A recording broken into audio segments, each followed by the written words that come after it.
Di tengah situasi yang seperti sekarang dan rezim sudah berganti dan sudah beberapa kali kita juga melihat menteri-menteri atau orang-orang Jokowi dibatalkan keputusan atau kebijakannya, itu kan harusnya sudah menjadi satu pelajaran gitu, bahwa nggak ada gunanya lagi mengikuti arusnya kelompok geng Jokowi gitu.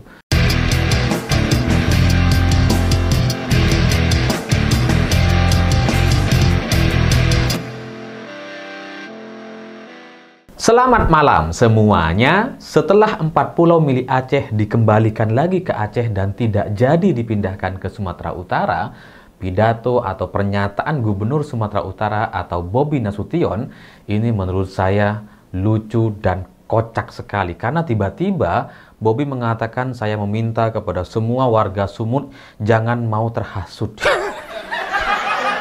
Aceh tetangga kita, jangan mau terbawa gorengan. Ini benar-benar lucu sekali gitu, karena entah gimana ceritanya Bobi berpikir bahwa masyarakat atau warga Sumut kecewa atau marah dengan keputusan ini. Padahal yang menginginkan 4 pulau milik Aceh ini kan ya sama sekali bukan warga Sumatera Utara gitu. Yang sejak awal ribut atau berjuang untuk mempertahankan atau melakukan kelola bersama itu kan Bobi, Ketua DPRD, Tito Karnavian. Selesai.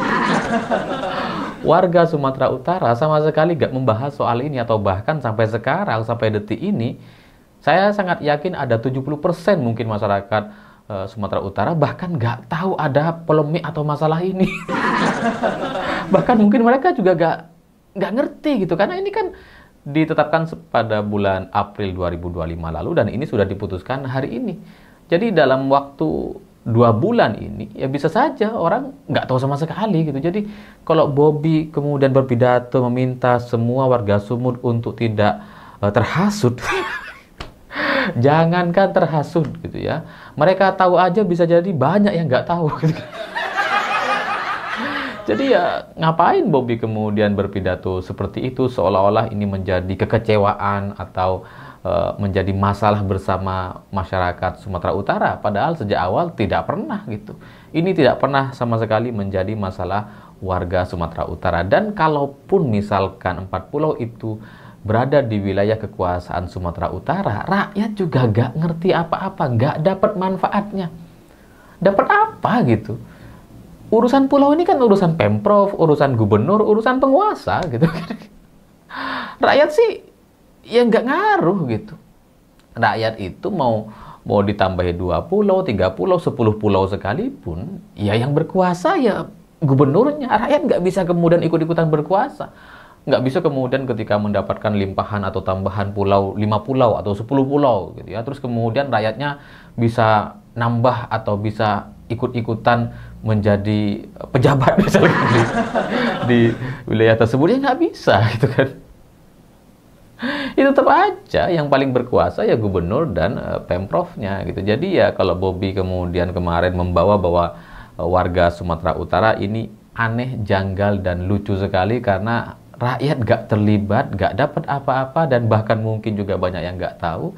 Tapi ketika kesepakatan sudah ditetapkan, itu rakyat kemudian dibawa-bawa seolah-olah berpotensi masyarakat ini terhasut. Gak ada yang terhasut, gak ada yang emosi gitu. Kalaupun ada rakyat, ada warga yang terhasut atau emosi, ya paling cuma Bobi, Ketua DPRD Sumut itu. Paling Tito Karnavian mungkin karena dia jadi malu. Ini keputusan dibuat 2 bulan lalu, sekarang dibatalkan sama presiden gitu kan. Mungkin dia malu gitu. Atau mungkin siapa lagi yang terhasut atau emosi? Saya pikir ya paling keluarga Bobi sendirilah gitu kan. Kalau warga Sumut sih aman-aman aja gitu. Lawang mereka itu nggak tertarik juga gitu. Kalau dapat pulau pun mereka nggak kemudian tiba-tiba jadi berdampak atau tambah kaya atau mendapatkan pendapatan yang lebih dari biasanya, enggak gitu. Yang mendapatkan tambahan pendapatan jelas hanya Pemprov Sumut. Yang kalau misalkan ini benar ada kandungan gas, minyak dan sebagainya, nanti kan ada investor masuk dan sebagainya, ya yang akan mendapatkan limpahannya ya gubernur gitu.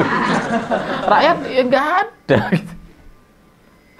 Bahwa memang katanya ini kan sekarang mulai dibangun satu narasi bahwa ini kan keputusan atau pengajuan ini sudah disampaikan sejak lama, jauh sebelum Bobi Nasution ini sebagai gubernur sumut gitu ya. Ya memang gitu. Tapi pada prinsipnya kalau kita mau cari akar masalahnya, tetap saja itu semua terjadi di eranya Jokowi dan di eranya Tito Karnavian sebagai Mendagri yang juga dulu menjadi Mendagri di eranya Pak Jokowi gitu. Jadi semua tekanan di masa itu ya benar-benar terjadi untuk sampai kemudian bisa mengalihkan 4 pulau Aceh ini kepada Aceh. Dan bagi saya mengalihkan 4 pulau Aceh kepada Sumut. Dan bagi saya kalau ini mau ditarik lebih jauh, itu pasti jauh lebih menyakitkan. Karena ya kalau Bobby sekarang mau lepas tangan, saya nggak tahu misalkan, ini terjadi sebelum saya dan sebagainya. Tapi kalau bermain di isu atau narasi tersebut, itu pasti dia akan jauh lebih dirugikan gitu. Karena kalau kita mau bahas soal Jokowi, ya tambah buruk, tambah negatif ini gitu. Mau tambah negatif kan enggak gitu. Jadi ya sudah lah gitu ya. Ini sudah menjadi sebuah keputusan dan sudah selesai. Kalau mau diseret lebih jauh, ya Bobby akan terdampak juga nantinya gitu. Dan pelajaran politiknya dari kasus atau cerita yang terjadi hari ini, mungkin bagi Bobby Nasution gitu ya. Saya berpikir kalau saya jadi Bobby Nasution gitu dalam status sebagai menantu Pak Jokowi dan segala lingkungan atau kekuatan politiknya hari ini gitu ya, maka kalau dengan kejadian kemarin, kalau saya jadi Bobby, saya akan melepaskan diri dari bayang-bayang Jokowi. Dan itu yang harus dilakukan oleh Bobby Nasution. Dia harus berani gitu. Jangan terlalu kemudian nurut, ikut, dan terus-terusan berada di wilayah atau geng kelompok Jokowi, karena pada akhirnya dia akan sangat-sangat merugi ya seperti sekarang ini gitu. Bobby pasti malu sekali itu. Dia udah datang ke Aceh gitu ya, mau kelola bersama. Dibatalin sama Presiden Prabowo gitu. Jadi ya ke depan Bobby Nasution sebagai gubernur Sumatera Utara harus berani berpikir, harus berani mandiri dalam berpikir untuk bisa memutuskan keputusan-keputusan yang sensitif dari dirinya sendiri, bukan dari kelompok atau geng Jokowi atau Solo gitu. Karena saya berandai-andai gitu, seandainya Bobby Nasution sejak kemarin tidak menemui Gubernur Aceh gitu ya, tidak datang dan berusaha untuk melakukan kelola bersama. Seandainya Bobby Nasution sejak awal menolak dan bilang bahwa itu merupakan wilayah milik Aceh, dan setahu saya sejarahnya dari tahun 82 dan seterusnya itu memang bagian dari wilayah Aceh, dan saya tidak ingin ikut campur untuk urusan ini, dan Sumatera Utara akan fokus tetap berada di wilayahnya. Terkait 4 pulau yang sekarang kemudian dipindahkan ke Sumatera Utara itu, saya akan mendukung Aceh untuk kemudian mendapatkan haknya. Seandainya dia berbicara seperti itu sejak awal, dia akan sangat-sangat dikagumi oleh banyak orang, karena dia bisa memberikan satu pernyataan yang tegas, keras, dan yang terpenting adalah melawan kepentingan kelompok atau geng Jokowi gitu. Kalau seandainya dia putuskan bicara seperti itu. Tapi ya karena dia sepertinya ikut arus gitu ya. Mau kelola bersama, ya why not, dan sebagainya. Jadi, maka inilah yang terjadi gitu. Jadi ya memang ya namanya politisi baru gitu ya, masih sangat muda sekali Bobby Nasution ini. Jadi wajar kalau kemudian dia masih belum paham gitu, sehingga kemarin masih terlalu ikut arus, ketemu dengan Tito, ketemu dengan Luhut. Dan terlalu berada di wilayah atau geng Jokowi yang merupakan satu kelompok yang mungkin beberapa tahun lalu sangat powerful sekali, tapi sekarang sudah tidak ada lagi, sudah tidak ada gunanya lagi gitu. Sehingga ya ini namanya pelajaran gitu ya, sudah terjadi, tapi ke depan seharusnya Bobby bisa lebih baik dan bisa lebih memberikan perlawanan terhadap kelompok atau geng Jokowi. Karena bagaimanapun karir politik Bobby ini masih panjang, dia masih sangat-sangat muda sekali, dan di keluarga hari ini gitu ya, dia yang paling kuat tuh.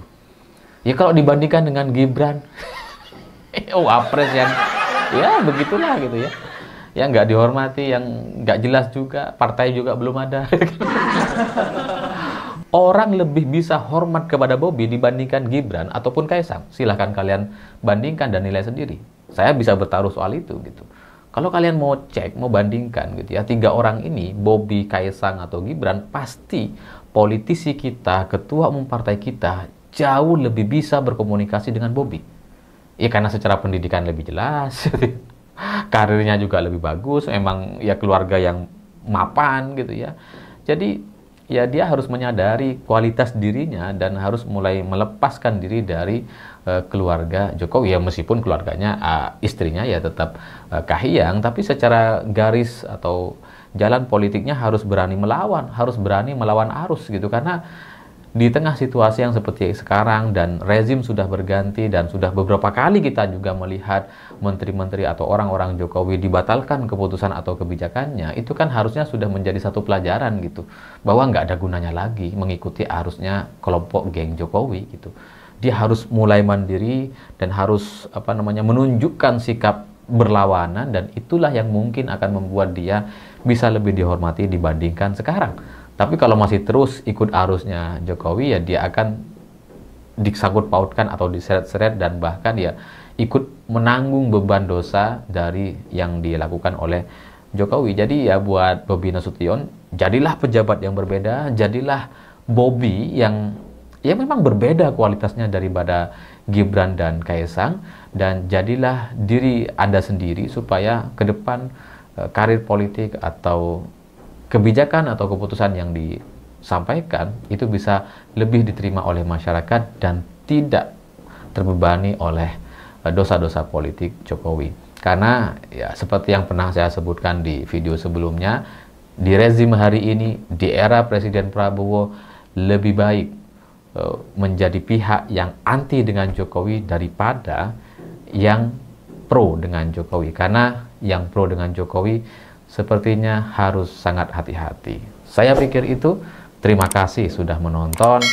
Begitulah kura-kura.